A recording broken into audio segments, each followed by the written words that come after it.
Bismillahirrahmanirrahim. Assalamualaikum warahmatullahi wabarakatuh.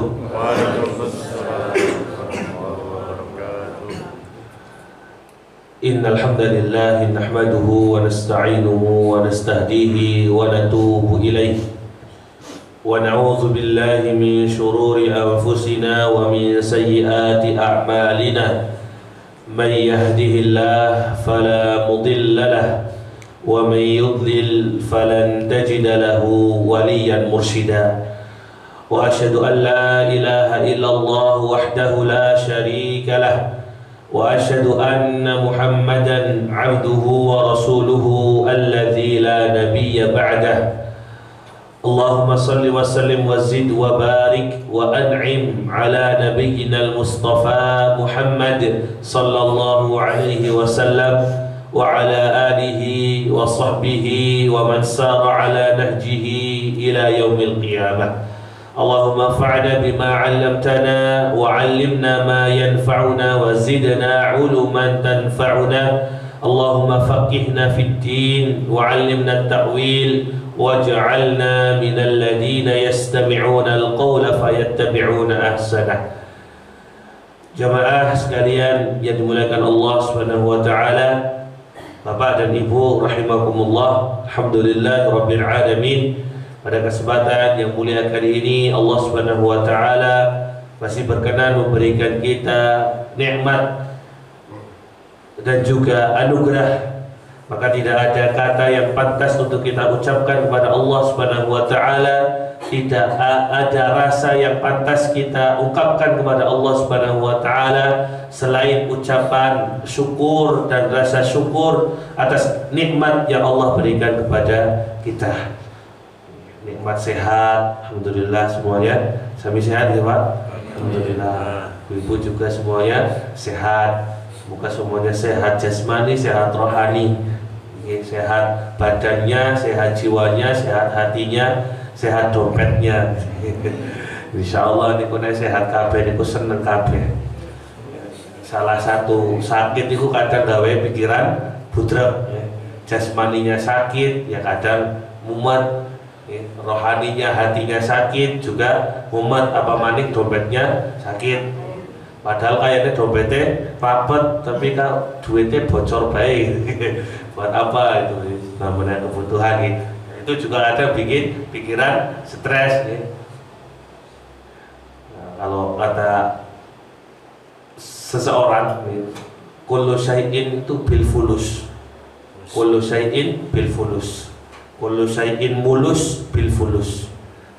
Segala sesuatu kalau mau mulus itu katanya pakai fulus. Ida'la itu kalau tidak, ida'la mampus katanya.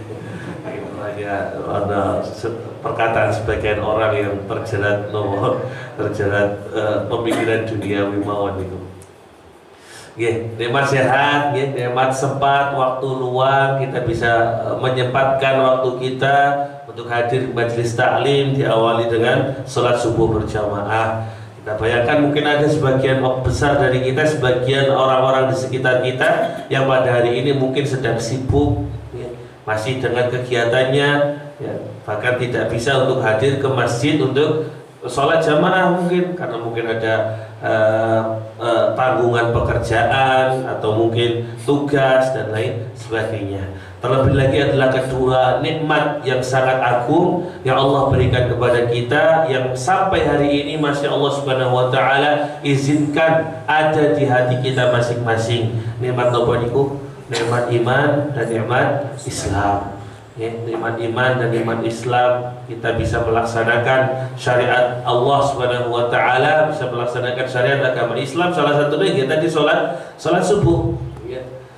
Kemudian nikmat iman, kita bisa kemudian setelah sholat subuh tidak pulang, habis salam, habis assalamualaikum warahmatullah, assalamualaikum warahmatullah, kemudian kita duduk berzikir, meminta, berdoa kepada Allah Subhanahu wa taala. Itu kan bentuk keimanan.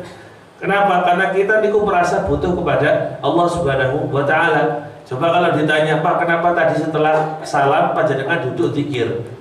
Kenapa berdoa? Jawabannya nopo. Kenapa kok berzikir setelah sholat? Kenapa baca subhanallah 33 kali, alhamdulillah 33 kali, Allahu akbar 33 kali. Kemudian setelah itu panjenengan berdoa. Kira-kira jawabnya nopo, Pak? Karena iman, karena butuh dengan itu. Nah itulah iman. Alhamdulillah kemudian Allah Subhanahu wa taala masih carane nopo nggih nek lampu niku masih menyala iman di dalam hati kita. Jajal bayangkan nek misalkan iman kita niku sudah tidak menyala, wis bar salat ya pengennya rampung bali mengumat kemulan maning. Salat subuh niku sudah iman loh niku. Nek enggak punya iman yo waktune subuh niku ya ora bakal tangi. Luwih penak selimutan, apa maning adem ya anyes ya. Nah, lebih penak selimutan. Maka Bapak dan Ibu sekalian yang dimuliakan Allah Subhanahu wa taala, nikmat-nikmat tadi yang kami sebutkan ataupun nikmat-nikmat yang lain yang Allah berikan kepada kita niku akan selalu ada. Ya. Nikmat sehat itu akan selalu ada. Nikmat sempat itu akan selalu ada. Nikmat iman dan nikmat Islam itu akan selalu ada. Sampai kapan? Dia akan selalu ada manakala kita menggunakan kenikmatan-kenikmatan yang sudah Allah berikan kepada kita ya. Untuk apa? Untuk menjalankan ketaatan kepada Allah Subhanahu wa taala. Inilah makna daripada la in syakartum la azidannakum wa la in kafartum inna adzabi lasyadid.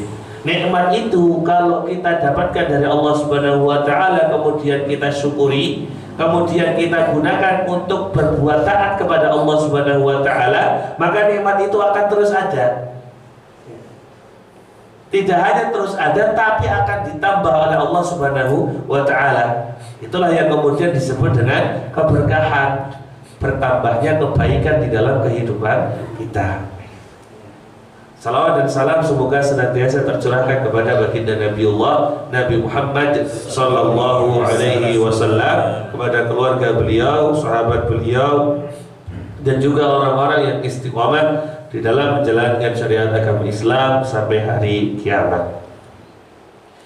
Bapak dan Ibu sekalian yang dimuliakan Allah Subhanahu wa taala, alhamdulillah hari ini kita sudah memasuki tanggal ke-7 di bulan Januari pada tahun 2024. Biasanya di awal tahun itu, entah itu dalam obrolan-obrolan kita atau dalam media-media sosial yang kita miliki, terkadang kita mendengar sebuah istilah, atau terkadang kita malah yang mengucapkan istilah itu sendiri ya. Ada sebuah istilah yang kemudian kita kenal dengan resolusi. Apa niku resolusi? Biasanya nek tahun baru niku ada kemudian orang mengatakan resolusi tahun baru. Resolusi tahun 2024. Resolusi niku napa? Resolusi itu komitmen yang dibuat oleh seseorang untuk apa? Untuk mencapai sebuah keinginan tertentu. Jadi komitmen yang dibuat oleh seseorang atau tekad yang dibuat oleh seseorang untuk menggapai capaian-capaian tertentu ya, dalam kurun waktu tertentu. Ini resolusi. Maka kadang sebagian kita niku mengatakan resolusi tahun 2024 berarti capaian yang ingin dicapai pada tahun 2024. Biasanya kan niku keluar ketika tahun baru itu, di awal tahun, resolusi tahun 2024. Kira-kira nopo Pak resolusi tahun 2024 ini? Pilpres, ganti presiden. Mau kamu jatai ganti presiden gitu. Yang lalu sudah tidak bisa lanjut lagi. Nggak boleh 3 periode. Nah, maka terkadang kita niku menginginkan capaian-capaian tertentu di tahun yang baru ini dengan banyak hal, dan sebagian orang atau sebagian besar dari kita capaian-capaian yang diinginkan itu terkadang hanya bersifat duniawi saja. oh tahun 2024 saya pengen naik jabatan, yang mau wali kota pengen jadi presiden atau wakil, yang tadinya gubernur pengen naik jadi presiden, itu kan pengen naik jabatan. Atau yang tadinya karyawan biasa pengen jadi manajer, atau pengen jadi apa, atau pengen ganti kendaraan yang terbaru, tadinya memakai yang roda 4, tadinya memakai yang roda 2, pengen yang roda 3, dari motor menjadi bemo nanti. Yang tadinya roda 3 pengen roda 4, yang mau roda 4 jadi roda 6, berarti tergandeng. Atau mungkin pengen berganti menjadi pengen tahun 2024 pengen gadget terbaru, pengen HP terbaru, ya. Misalkan merek handphone sing Apple Crowak, misalkan Apple Crowak itu HP nopo itu iPhone saat ini pun medal iPhone 15 tahun 2024 saya pengen iPhone 20 orang metu baru iPhone 15, atau apapun HP pengen yang terbaru, pengen yang kemudian fiturnya lebih baik dari sebelumnya. Terkadang seperti itu, sebagian besar dari kita menginginkan resolusi-resolusi atau capaian-capaian yang sifatnya duniawi. Boleh nggak kata Sirul? Boleh tidak? Boleh. Boleh, seperti itu boleh. Hanya saja yang perlu kita ingat Bapak dan Ibu sekalian, bahwasanya standar kebahagiaan dan keberkahan seorang mukmin itu tidak hanya cukup dengan capaian duniawi saja. Saya ulangi ya. Standar kebahagiaan seorang mukmin itu tidak cukup hanya dengan capaian duniawi saja. Kenapa? Karena Allah sendiri yang bilang. Allah Subhanahu wa ta'ala itu berfirman di dalam surat Al-A'raf ayat 96. Allah Subhanahu wa ta'ala berfirman, a'udzubillahi minasyaitonir rajim, bismillahirrahmanirrahim, walau anna ahlal qura amanu wattaqaw lafatahna 'alaihim barakatin minas samaa'i wal ardh walakin kadzdzabu fa akhadnahum bima kanu yaksibun. Walau anna ahlal qura, kalau seandainya penduduk sebuah negeri atau penduduk negeri amanu wattaqaw, kalau seandainya penduduk sebuah negeri itu beriman dan bertakwa, la fatahna alaihim, maka pasti akan kami bukakan kepada mereka. Ya, kalau dalam bahasa Arab itu kalimat la tidak mesti artinya tidak. La di sini bisa berarti pasti, tapi la-nya pendek. Kalau la panjang itu tidak.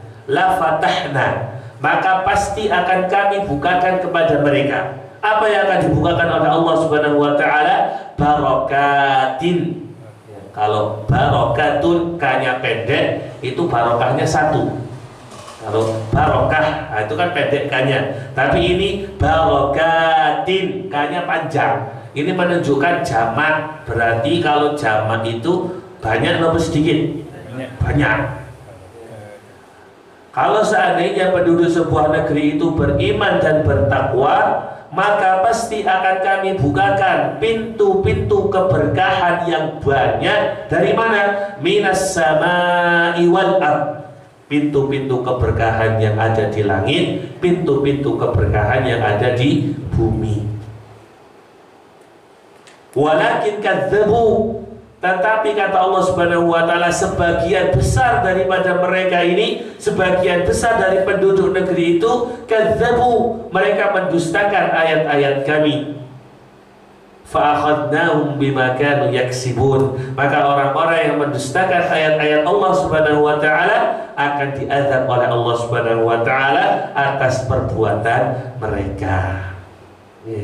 Bapak dan Ibu sekalian, maka kajian pada pagi hari ini saya memberi judulnya resolusi sepanjang hayat.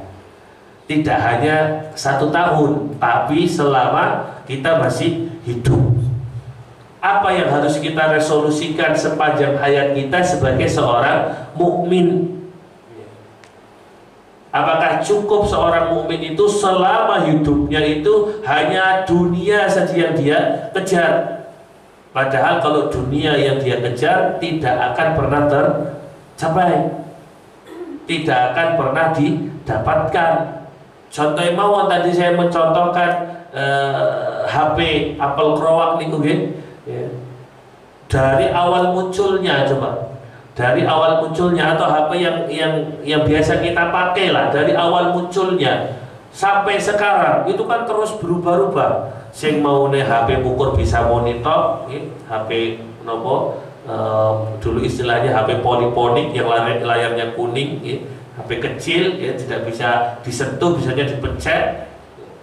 Kemudian berubah menjadi HP yang layar sentuh, dan itu pun berubah semakin setiap tahun pasti keluar fitur-fitur terbaru ya. Yang tadinya kameranya cuma 1 jadi kamera 2, kemudian jadi kamera 3, yang tadinya kameranya kecil jadi kameranya segede mata gitu. Yang tadinya nggak bisa untuk moto seni kan sing yang ditawarkan itu bisa moto bulan ya. Jadi bulannya itu bisa di zoom, bulannya jadi terlihat jelas. Ini kan kemudian semakin tahun, setiap tahun keluar fitur-fitur terbaru. Begitu juga motor, begitu juga kan kendaraan ya. Coba 20 tahun yang lalu fitur-fitur kendaraan seperti apa ya, sebenarnya bisa ditumpaki gitu kan. Sekarang sudah ada motor listrik, sudah ada mobil listrik ya. Unek misalkan di Tegunan Banjarnegara sih ngecasnya nanti sudah ada belum? Ngecasnya namuma listrik orang kuat ya. Sudah keluar motor listrik, kendaraan listrik. Ini menunjukkan bahwa dunia itu semakin dikejar semakin jauh ya. Kalau ada penyanyi itu, semakin ku kejar semakin kau jauh. Dikejar itu akan semakin jauh. Tapi kalau kita kemudian mendekat kepada Allah Subhanahu wa taala dengan kemudian memprioritaskan akhirat kita, maka Allah Subhanahu wa taala akan memberikan kebutuhan-kebutuhan kita, terkadang tanpa kita minta. Maka sebagai seorang mukmin itu harus punya resolusi sepanjang hayat. Kenapa? Tadi niku karena standar kebahagiaan dan standar keberkahan seorang mukmin itu tidak cukup dengan capaian duniawi saja. Apa standar kebahagiaan dan keberkahan seorang mukmin? Ya tadi surat yang saya baca, Al-A'raf ayat 96. Walau anna ahlal qura, dan seterusnya. Dan di situ ada kalimat yang harus kita garis bawahi adalah iman dan juga takwa. Kalau kita pengen hidup bahagia di dunia dan akhirat, kalau pengen kita mendapatkan keberkahan di dunia kita, keberkahan di akhirat kita, maka kuncinya adalah iman dan takwa. Sudah itu, tidak ada yang lain. Jabatan nggak naik, tapi kita punya iman dan takwa, bahagia hidup kita, berkah hidup kita. Motore tahun ngarep bikin ajeng baik. Ya, maksudnya tidak ada upgrade gitu, tidak ada peningkatan. Selama kita punya iman dan takwa, ya insya Allah akan tetap bahagia dan tetap berkah kehidupan kita. HP-nya orang berubah misalkan ya. Seperti itu saja HP-nya bertahun-tahun. Selama kita punya iman dan takwa, insya Allah kebahagiaan dan keberkahan itu juga akan menghampiri kita. Rumahnya masih ngontrak saja orang gawe umat-umat, tetapi selama kita punya iman dan takwa, insya Allah kebahagiaan dan keberkahan itu senantiasa akan menghampiri kita. Karena kunci kebahagiaan dan keberkahan yang Allah Subhanahu wa taala sampaikan kepada kita itu bukan sekedar jabatan yang tinggi, bukan sekedar harta yang banyak, bukan sekedar kendaraan yang mewah. Kunci kebahagiaan dan keberkahan seorang mukmin itu dilihat dari apa? Dari keimanan dan ketakwaan kepada Allah. Yakin kalau iman dan takwa kepada Allah itu kita sempurna, maka Allah dengan mudahnya akan memberikan keberkahan-keberkahan hidup untuk kita. Yakin betul Pak? Kira-kira yakin betul Bu? Harus yakin. Ya, harus yakin. Kalau tidak yakin berarti imannya kurang sempurna. Karena keimanan itu kan bersanding lurus dengan keyakinan kita kepada Allah Subhanahu wa Ta'ala. Maka hati-hati kalau iman dan takwa kita ini tidak sempurna, bisa jadi kesusahan hidup yang kita hadapi, kesempitan hidup yang kita hadapi, yang sedang menimpa kehidupan kita, bisa jadi tersebar karena iman dan takwa kita itu belum sempurna. Bapak dan Ibu sekalian, berkah itu turun karena iman dan takwa. Berkah itu kita dapatkan karena iman dan takwa. Nah, berkah itu berkah itu secara simpel, kalau secara bahasa arti berkah itu ziyadatul khair, bertambahnya kebaikan. Dan kebaikan itu tidak melulu soal harta. Kesehatan itu baik loh, baik. Orang yang sakit pasti merindukan kesehatan. Anak yang soleh dan solehah niku baik loh, baik. Banyak orang tua yang kemudian bingung bagaimana ngurusi anaknya karena anaknya jadi petakilan, ya, bandel, hobinya tawuran. Tapi kalau kemudian kita diberikan anak yang soleh-solehah, manut ya, kepada kita, diajak sholat manut, diajak ngaji manut, gitu kan, diminta untuk ini itu, diarahkan untuk kebaikan gampang, itu juga keberkahan. Akurnya rumah tangga, harmonisnya rumah tangga, niku baik no badan, baik. Banyak di antara keluarga muslim yang kemudian keluarganya tidak harmonis, titik-titik gelut, titik-titik cekcok, ya. Duitnya kurang cekcok, ya. Umai bocor cekcok. Padahal itu bisa diselesaikan dengan baik. Tetapi kalau misalkan hidup kita itu berkah, harmonis rumah tangganya, ya, maka keberkahan itu tidak melulu soal harta. Tapi kalau keberkahan ini kemudian kita kaitkan dengan harta, maka ada kaidah. Ada sebuah kaidah yang kemudian disampaikan oleh guru kami, berkah di dalam harta itu apa? Berkah di dalam harta itu secara simpel maknanya adalah ketika dibutuhkan ada, kalau ada tidak berlebihan. Itu berkah. Mangsane bayar daftar ulang anak ke sekolah, duitnya anak. Mangsane tuku mobil karena butuh, anak. Mangsane renovasi rumah karena memang sudah kebutuhan, ya anak duitnya. Itu berkah. Ketika dibutuhkan itu ada, dibutuhkan kali diinginkan beda nomor beda. Ya, kalau keinginan itu ya sekedar pengen toh. Kebutuhan itu memang mendesak, kalau tidak dilakukan nanti akan memberikan mudarat kepada kita. Contoh tadi daftar ulang, orang dibayarkan, kalau tidak dibayarkan nanti boten saged sekolah misalnya seperti itu. Kalau sedang dibutuhkan ada, kalau ada tidak berlebihan. Nah, itu kalau berkah disandingkan dengan harta. Maka berkah itu turun karena iman dan takwa.